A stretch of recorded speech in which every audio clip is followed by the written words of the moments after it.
Welcome back. Yadadri Bhuvanagiri జిల్లా కాంగ్రెస్ పార్టీలో ముసలం రేగింది. ప్రభుత్వ విప్ ఆలేరు ఎమ్మెల్యే బీర్ల ఐలయ్యపై తుంగతుర్తి ఎమ్మెల్యే మందుల సామిల్ సంచలన వ్యాఖ్యలు చేశారు. బీర్ల ఐలయ్య కాంగ్రెస్ పార్టీని నాశనం చేసే కుట్ర చేస్తున్నారని ఆరోపించారు. మదర్ డైరీ ఎన్నికల్లో కొంతమంది నాయకులు బీఆర్ఎస్ తో పొత్తు పెట్టుకుంటున్నారని మండిపడ్డారు. బీర్ల ఐలయ్య రాజకీయ వ్యభిచారం మానుకో అంటూ ఘాటు వ్యాఖ్యలు చేశారు. జిల్లా నాయకులు బీఆర్ఎస్ తో పొత్తు పెట్టుకుంటున్న పేపర్లో వచ్చింది కనుక ఇది మేము తీవ్రం ఖండిస్తా ఉన్నాం. రాష్ట్ర ముఖ్యమంత్రి రేవంత్ రెడ్డి గారు బీఆర్ఎస్ పార్టీని బొందబెట్టాలని వాళ్ళు ప్రయత్నం చేస్తే వీళ్ళ కాంగ్రెస్ పార్టీని బొందబెట్టాలని వీళ్ళు ప్రయత్నం చేస్తున్నట్టు నాకు అనిపిస్తుంది.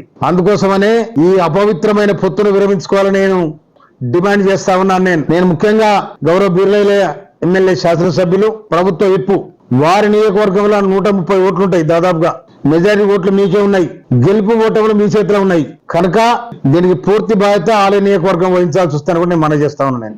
అదే విధంగా ఈ డిసిసి అధ్యక్షుడు గాని చైర్మన్ గాని మీకు బంధుత్వం ఇళ్ళలో తీసుకుపోండి, మందు పోయండి, అన్నం పెట్టండి, బిర్యానీ పెట్టండి, నాకు అభ్యంతరం లేదు.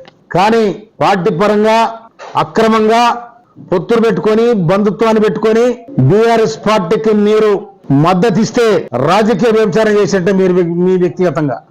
కనుక వ్యభిచారం చేస్తారో అది మీ సొంతం చేసుకోండి. కానీ నా నియోజకవర్గానికి సంబంధించిన వ్యక్తికి బీఆర్ఎస్ వ్యక్తికి మీరు కాంగ్రెస్ ఓట్లేపించి గెలిపించాలని అనైతికమైన పొత్తు పెట్టుకొని మీకు ఏ పార్టీ ఆదేశం ఇచ్చింది? మీకు అధికారం ఎక్కడిది? డీసీసీ నుంచి ఏమైనా ఆదేశాలు ఉన్నాయా? నువ్వు డీసీసీ అధ్యక్షుని ఉండి చేసే జంగిరి పని ఇదేనా? ఎవరి మీద కొట్లాడుతున్నాం? ఎవరి మీద కొట్లాడి రాజ్యాధికారానికి వచ్చినాం? ఎవరితో ఫైట్ చేసినాం? బీఆర్ఎస్ బొందబెట్టి రేవంత్ రెడ్డి రాష్ట్ర ముఖ్యమంత్రి రేవంత్ రెడ్డి గారి నాయకత్వంలో నికారస్గా నల్లగొండలో 11 సీట్లు గెలిచినాం, 2 పార్లమెంట్ సీట్లు గెలిచినాం. ఇవాళ జిల్లా మొత్తం కూడా కాంగ్రెస్ పార్టీ ఆధీనంలో ఉంది. కానీ మీరు చేసే పని ఏంటిది?